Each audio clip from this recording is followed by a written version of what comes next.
அவங்களுக்கு first marriage ஆனதுலேருந்து எல்லாமே சொல்லியிருக்காங்க. ஆனால் வந்து ஃபுல் டீட்டெயில் மேரேஜ் ஆகி 6 மந்த் நான் பொழைச்சேன் அப்படின்றதெல்லாம் என்கிட்ட சொல்ல கிடையாது.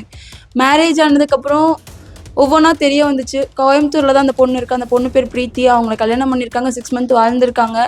அது ஒரு பக்கம் விசாரிக்கும் போது அவங்க அம்மா டார்ச்சர் பண்ணதுனால மட்டும்தான் அந்த பொண்ணும் போயிடுச்சு.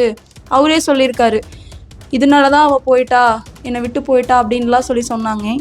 நான் இருந்துட்டு விடுப்பா ஒன்றும் இல்லை, நல்லா இருந்தோங்கண்ணா. ஆனால் வாழ்க்கையில் ரொம்ப சந்தோஷமாக இருந்தோம். எந்த ஒரு பிரச்சனையும் இல்லை, ரொம்ப சந்தோஷமாக இருந்தோம். எங்களை மாதிரி யாராலையும் வாழ முடியாது. மேரேஜ் ஆயிடுச்சுன்னு தெரிஞ்சு வீட்டில் மறைக்க சொன்னாங்க. சரி போ கல்யாணமே பண்ணிட்டோம், இதில் என்ன இருக்குது அப்படின்னு சொல்லி நானும் அக்செப்ட் பண்ணிட்டு எல்லாமே அக்செப்ட் பண்ணிட்டு வாழ்ந்தேன். நான் எங்கள் மாமியார் 1 வருஷம் அங்கே இருக்கும்போது அதுக்கடுத்து வேண்டாம் நீங்கள் வேறு பக்கம் போயிருங்கன்னு சொன்னாங்க. சரின்னு சொல்லிட்டு நானும் கூட்டிகிட்டு தானே போனேன். 1 வருஷம் 3 மாதம் எங்கள் மாமியார் வீட்டில் வாழ்ந்திருக்கேன். நான் 3 மாதம் அளவில் இங்கே லாஸ்ட்டு 3 மாதம் வளையக்கரை வீதி, ஈரோடு வளையக்கரை வீதியில் தான் நான் இருந்தேன். நானும் அவரும் அங்கே வந்துமே சந்தோஷமாக தான் இருந்தோம்.